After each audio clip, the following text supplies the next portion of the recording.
आसान टीवी, सबसे पहले सबसे तेज। आज आपने जो काली पट्टी बांधी है और ज्ञापन दिया है, जानना चाहेंगे क्या है प्रकरण पूरा?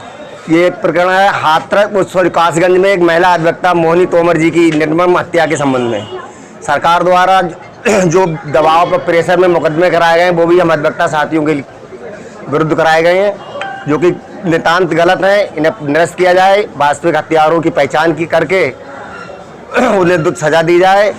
दूसरा ये कि मृतक जो अधिवक्ता के परिवार के सदस्य हैं उनको सरकार द्वारा 1 करोड़ मुआवजा राशि दी जाए। अधिवक्ता प्रोटेक्शन एक्ट लागू भी की जाए, ये भी हमारी मांग है। इसी के साथ साथ परिवार के एक सदस्य को नौकरी दी जाए। इन्हीं सब मांगों को लेकर पूरे प्रदेश में सारे अधिवक्ताओं में रोष है और उसी के क्रम में हम लोग भी आज नवाबगंज एडवोकेट प्रैक्टिशनर एसोसिएशन के माध्यम से अपना विरोध प्रकट करने हैं। ज्ञापन किसको सौंपा है?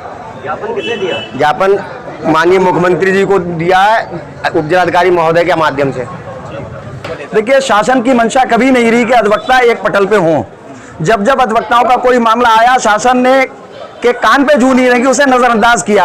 आपको ध्यान होगा इससे पहले हापुड़ प्रकरण था, पूरा प्रकरण चलता रहा, इतनी लंबी हड़ताल चली, लेकिन एक दिन के लिए भी हमारे गृह मंत्री का, मुख्यमंत्री का या किसी ऐसे सम्मानित मंत्रीगण का एक स्टेटमेंट नहीं आया कि ये हम इनकी मांगों से सहमत हैं या इसके लिए कुछ किया जाए। और इसमें भी वही हुआ है, खेल हो गया। इसमें अपहरण होता है, आज बॉडी मिलती है, next day, third day FIR होती है। तो अगर वही मुलजिम थे, एक्यूज्ड वही थे जिनके खिलाफ FIR हुई है, तो फर्स्ट डे ही गुमशुदगी की जो FIR थी, तहरीर थी, उनके खिलाफ जाती कि इन्होंने अपहरण कर लिया, ऐसा नहीं है। लेकिन शासन ने अपनी मंशा के अनुरूप प्रेशर बना के अधिवक्ताओं के खिलाफ FIR कराई है ताकि अधिवक्ता 2 पटल पे हो जाएं, बीच में पड़ जाएं। और जो अधिवक्ताओं की मेन मांग है अधिवक्ता सुरक्षा अधिनियम, एडवोकेट प्रोटेक्शन एक्ट, जिसका पूरा मैटर बना के जा चुका है, शासन को लागू करना शेष है। तो शासन को ऐसा लगा कि हापुड़ की तरह कहीं अधिवक्ता फिर से इकट्ठे ना हो जाएं, लिहाजा यहां से उन्होंने अपनी राजनीति खेली और अधिवक्ताओं को दोफाड़ करने की कोशिश की है। तो उसी मैटर में हम आज आए हैं कि इसकी CBI द्वारा जांच हो, वास्तविकता में जो इसके एक्यूज्ड हैं, मुलजिम हैं, वो जेल जाएं। हमारे साथी जो इसमें जिसका कोई रोल नहीं है, उन्हें जो नामजद किया गया है, उन्हें बेकसूर छोड़ा जाए, मुलजिमों को सजा दी जाए और मृतक के जो आश्रित हैं उन्हें मुआवजा दिया जाए, 1 करोड़ का मुआवजा, और 1 को नौकरी दी जाए। और खास तौर से पुलिस प्रोटेक्शन एक्ट लागू किया जाए। चूंकि हम एडवोकेट जो हैं वो ऑफिसर ऑफ द कोर्ट हैं। ऑन रिटेन डॉक्यूमेंट में, किताबों में हमें कहा जाता है ऑफिसर ऑफ द कोर्ट, यानी अदालत का अधिकारी। और घटना हमारे साथ ऐसी होती है कि जो किसी 3rd क्लास मुजरिम की भी नहीं होगी। जब चाहो जहां हमारे घर में घुस के हमारे ऊपर हत्या कर दी जाती है, बेइज्जत किया जाता है। तो इसको लेके हमारा ज्ञापन है कि एडवोकेट प्रोटेक्शन एक्ट जो अदर स्टेट में भी लागू हो चुका है, हमारे यूपी में भी लागू हो, ताकि हम लोगों की सुरक्षा हो सके। कई दिनों से ये आंदोलन चल रहा है, लगातार सारे उत्तर प्रदेश के ज़िलों में मतलब जो है इसी परिप्रेक्ष्य में आंदोलन चल रहा है, वो कार्यक्रमों का बहिष्कार चल रहा है। और आज उत्तर प्रदेश बार काउंसिल के आह्वान पर मतलब जो है प्रदेश के सभी जिलों में मतलब जो है माननीय मुख्यमंत्री महोदय को अधिवक्ताओं की तरफ से एक ज्ञापन दिया गया है। और जहां तक बात है घटना की, तो मोहिनी तोमर कासगंज में एक सक्रिय अधिवक्ता थी और उन्होंने मतलब जो है वकालत करते हुए अच्छा अपना जीवन मतलब जो है व्यतीत किया था, लेकिन वो अदालत परिसर से ही गायब हो गई। अदालत के मुख्य गेट से उन्हें अपहरण कर लिया गया और उसके बाद शाम को जाकर उनकी लाश मिलती है मतलब नहर में काफ़ी दूर जाकर मतलब जो है कई किलोमीटर के फासले से। और जब उसकी जानकारी होती है तो अधिवक्ताओं में स्वाभाविक रूप से है कि मतलब अगर हमारा कोई साथी की हत्या कर दी जाएगी या उसके साथ कोई नृशंस व्यवहार किया जाएगा तो रोष होना स्वाभाविक है। और वही रोष हम साथी अधिवक्ता में है। आखिर हम अधिवक्ता किस तरीके से अपना काम करें, किस तरीके से अपना जीवन यापन करें, किस तरीके से समाज को न्याय दिलवाएं। हमारा 24 घंटा कहीं न कहीं मतलब जो है ऐसे लोगों से मतलब सामना रहता है जो हम लोगों का मतलब जो है आहित नहीं चाहते हैं। अब मोहिनी तोमर जी के परिप्रेक्ष्य में अब आप जैसा देख रहे हैं कि हमारे बार काउंसिल उत्तर प्रदेश का ये आह्वान है कि कम से कम 1 करोड़ रुपया उनके परिवार को दिलाया जाए, जिससे उनका जीविकोपार्जन हो सके, उनके परिवार के सदस्यों को नौकरी दिलवाई जाए सरकारी, जिससे कि मतलब उनका जीविकोपार्जन हो सके और भविष्य में ऐसी घटनाएं घटित ना हो।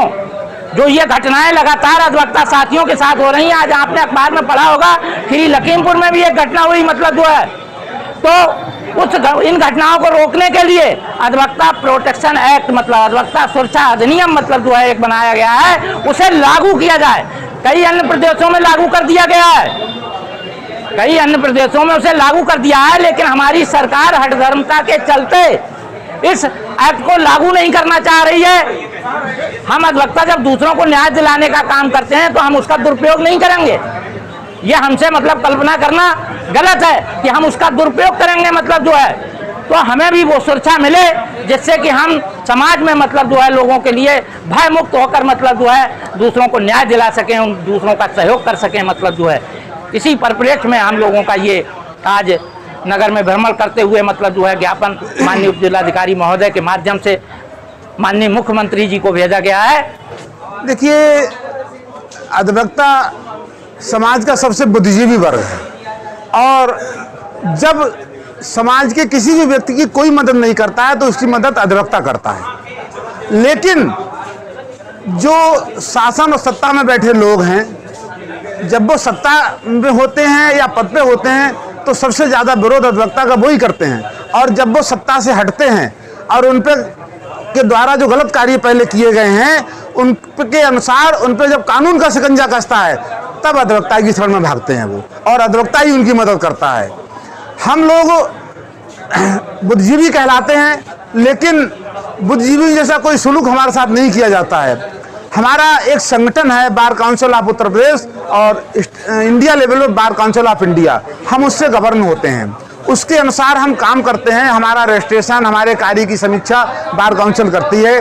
बार काउंसिल की एक बहुत पुरानी मांग है कि अधिवक्ताओं की सुरक्षा के लिए अधिवक्ता प्रोटेक्शन एक्ट लागू किया जाए। इसका ड्राफ्ट भी तैयार हो चुका है, लेकिन जो अभी कासगंज में कांड हुआ तो अधिवक्ताओं को दो फाड़ करने के लिए, अधिवक्ताओं को बांटने के लिए शासन ने जो मृतका अधिवक्ता हैं उनके प्रति पर नाजायज रूप से दबाव बनाकर अधिवक्ताओं के खिलाफ FIR लिखा दी है, जो नितांत गलत और निंदनीय है। हम इसकी घोर निंदा करते हैं और शासन से आपके चैनल के माध्यम से मांग करते हैं कि निष्पक्ष इसकी जांच कराई जाए CBI से, और जो वास्तव में दोषी हैं उनको गिरफ्तार कर सजा दी जाए, और जो हमारे साथी अधिवक्ता जिनको झूठा फंसा दिया गया है एक राजनीति के तहत, अधिवक्ताओं को दो फाड़ करने के तहत, वो खत्म की जाए। अधिवक्ता एकता जिंदाबाद, अधिवक्ता एकता जिंदाबाद, आवाज दो, आवाज दो।